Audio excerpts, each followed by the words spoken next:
안녕하세요. 인생 후반전 내 몸 사용법 구독, 좋아요, 알림 설정 부탁드리고요. 오늘의 주제는 변비, 속 시원한 탈출 방법입니다. 오늘도 친절한 유튜브 주치 가정의학과 전문의 임닥터와 함께 하겠습니다. 네, 반갑습니다. 반갑습니다. 저희가 이제 설사에 대해서 한번 살펴봤었는데 이번에는 변비입니다. 네. 이게 또 변비 때문에 고생하시는 분들이 많고 네. 특히 또 여성분들이 네. 변비 때문에 고통을 겪는 경우가 많다. 네. 이렇게 알고 있는데요. 오늘 속 시원한 변비 탈출법 부담스럽습니다. 부탁드리겠습니다. 이게 가벼운 증상인데도 많은 분들이 힘들어하는 증상이라서 네. 어쨌든 속 시원하게 방법을 말씀해 드리도록 노력하겠습니다. 이게 이제 제가 주변에서 들은 말 중에 네. 인생에 세 가지 낙이 있는데 네. 잘 먹고 네. 잘 싸고 네, 맞습니다. 잘 자는 거다. 네. 이런 얘기가 있는데 사실 이 변을 잘 못 보면 네. 정말 삶의 질이 떨어지는 것 같다는 느낌이 있거든요. 네, 맞습니다. 근데 이제 또 사실 변비라는 게 뭐냐? 네. 이게 변비가 자주 못 눕는 거냐? 네. 변을? 아니면 이게 뭔가 너무 딱딱하게 변을 보는 거냐? 네. 뭐가 변비지? 뭐 이런 생각이 드는데. 그러니까 사실은 설사도 그렇지만 변비도 경계를 딱 가눌 수는 없어요. 제일 중요한 거는 불편해야 돼요. 본인이 스스로 불편해야 불편해야 되거든요. 그러니까 불편하지 않으면 괜찮죠. 그리고 배변의 그 문제로 인해서 어떤 다른 몸에 이상이 생기지 않으면 괜찮은 거죠. 네네. 근데 대체로 그러니까 사람들을 봤더니 이제 옛날에 의사들이 주로 서양 의사들이 관찰해 봤을 때 주 3회 이상은 사람들이 배변 활동을 하더라. 그래서 횟수로는 주 3회 미만일 때, 그러니까 이제 주 2회 정도부터는 이제 변비라고 해요. 그 다음 외에도 주관적인 게 굉장히 많이 들죠. 말씀드렸지. 딱딱하다. 변 볼 때 아프다. 너무 힘들다. 그리고 힘들다. 막 힘을 막 줘야만 이제 변을 보고 변을 봐도 시원하지 않는다. 뭐 이런 것들이 이제 변비라고 할 수 있고, 그 다음에 횟수가 이렇게 줄면서 배가 항상 이렇게 뭔가 묵직하고 이게 뭔가 변을 볼 것 같은데 내가 근데 화장실 가면 잘 못 보고 이러면 다 이런 거를 우리가 변비라고 할 수 있는 거죠. 네. 일단은 주관적인 느낌. 네. 그리고 또 객관적으로는 이제 횟수. 횟수인데 어쨌든 주관적으로 배변 활동이 힘들어하면 저희가 이제 변비라고 생각하고 방법을 찾아내야 되는 거죠. 네. 궁금한 게 네. 도대체 변비의 원인은 뭐냐? 사실 원인은 되게 다양해요. 그러니까 일단은 이제 배변 작용을 봐야 되는데 이제 우리가 S자 결장이 있고 그다음 직장이 있잖아요. 이제 네. 직장에서 마지막에 변이 모이고 여기서 배출이 되는 게 배변 활동이잖아요. 이때 이 S자 결장 쪽에서 장내 압력이 위에서부터 가해져요. 가해지면서 밀려 나가는 거죠. 밖으로 밀어내는 거죠? 그렇죠. 네. 그러니까 이렇게 밀어내는 게 정상적인 배변 작용이고 여기에는 여러 반사가 좀 작용하죠.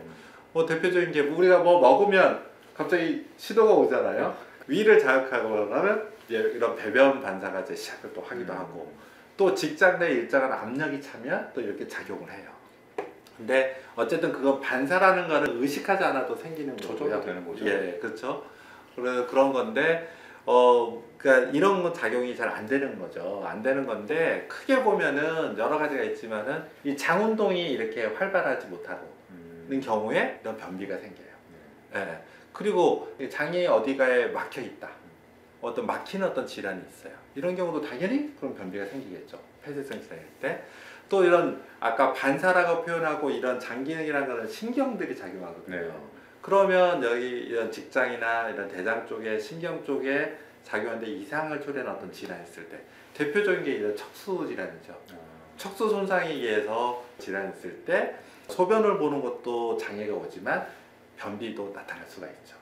근데 이 외에도 영향을 주는 요소가 있는데 하나가 이제 스트레스예요.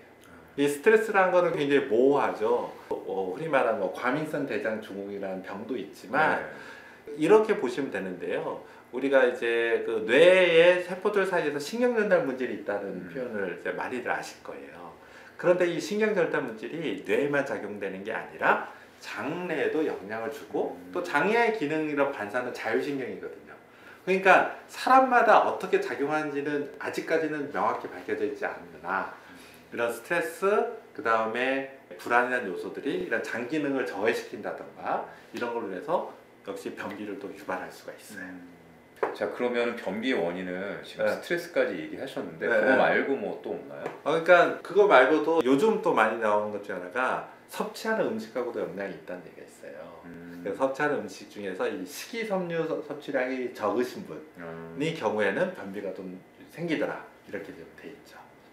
과일이나 채소를 잘 안 먹고 네. 고기만 많이 드시고 그렇죠. 이런 경우 그거는 좀 유추가 가능하네요. 그러니까요. 그러니까 이런 원인이 있는데 이런 원인을 일으킬 수 있는 또 여러 다양한 상태들이 있는 거잖아요. 병도 있고 또 여기에 영향을 주는 약들도 있어요. 변비에 영향을 뭐 주는 약바 것도 있다. 같은 경우는 대표적인 게 이제 뭐 항우울제 같은 경우에 이거는 사람마다 좀 효과는 달라요. 어떤 경우는 변비를 유발하지만 또 어떤 병인 경우에 호전시킬 수도 있어요. 아까도 말했던 그런 요인들에 의해서.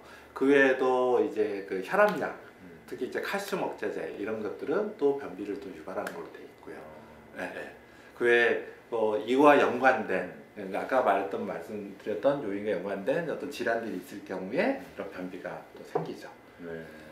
그리고 이런 원인이 좀 뚜렷지 않은 경우에도 특히 이제 변비를 호소하는 경우들이 또 있는데 이제 그런 것 중에 하나가 이제 어렸을 때 배변 습관과 관련된 훈련과 관련된 경우도 있어요. 그러니까 어렸을 때 우리가 배변 습관이라고 하면은 화장실 가서 배변을 보게끔 하잖아요.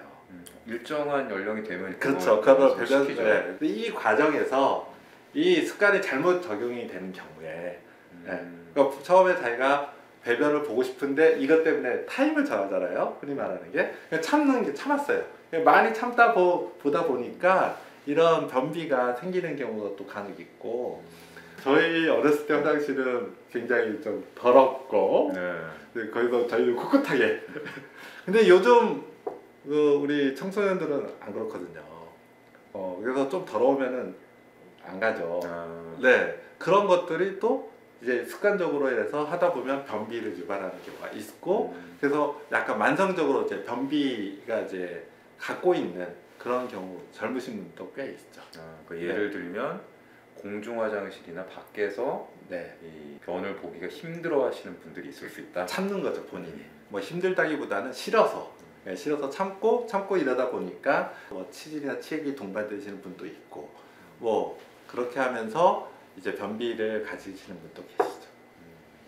임 닥터 말 들어보니까 이 변비 원인이 굉장히 다양하네요. 네네. 그래서 사실은 이런 질환이 있는 분 때문에 생기는 변비는 그 질환을 해결하지 않고서는 특히 해결되지 않는 경우들이 많아요.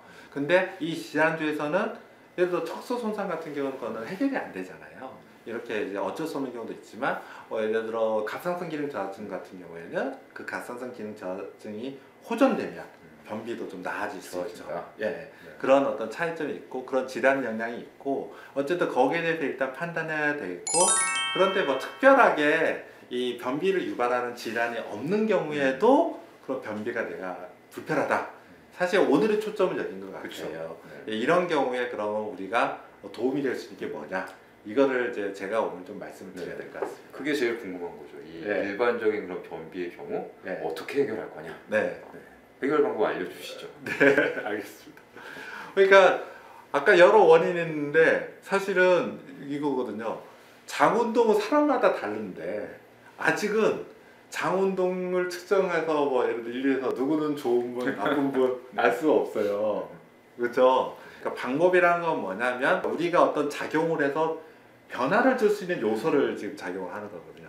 그러다 보니까 만약 다른 질환 때문이 아니라고 하면 제일 먼저 사람들이 자꾸 권하는 게 바로 이 음식 종류예요. 식이섬유거든요. 그래서 식이섬유라는 게 이게 뭐 수용성도 있고 불용성도 있고 그런데 일단 물과 결합되면 이게 부피가 커져요. 그러면 장내 압력을 늘리고 그 다음에 장 운동을 활성화시키는 효과가 있어요.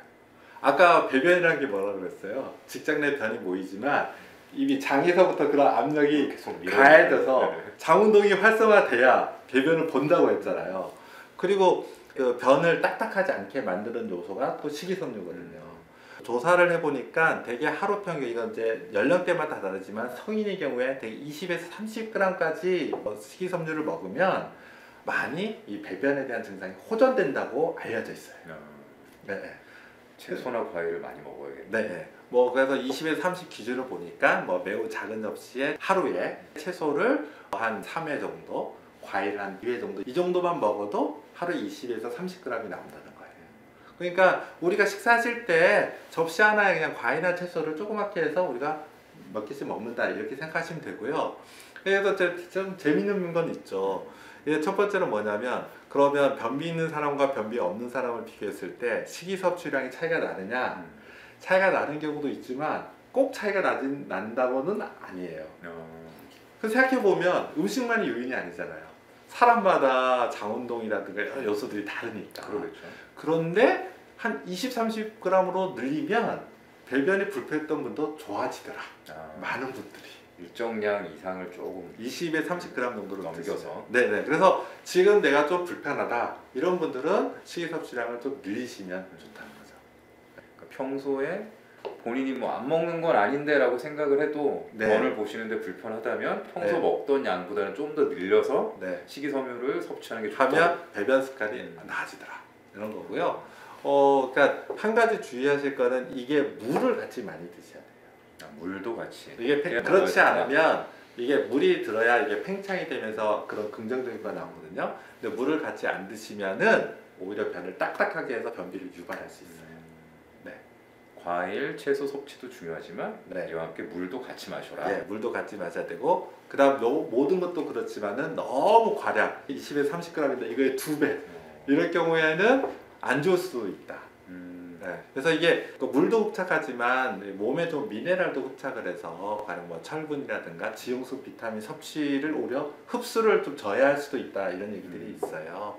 그러니까 너무 과량은 안 되고 그다음 이게 팽창되는 게 우리는 좋게 만들겠지만 그래서 안 드시던 분이 이제 야채를 막 많이 먹으면 일단 배가 뻑뻑하잖아요. 네. 위 더부룩할 것 네, 같아요. 위가 더부룩해지거나 복부 팽막 또는 이걸로 인해서 소화불량을 느낄 수도 있어요.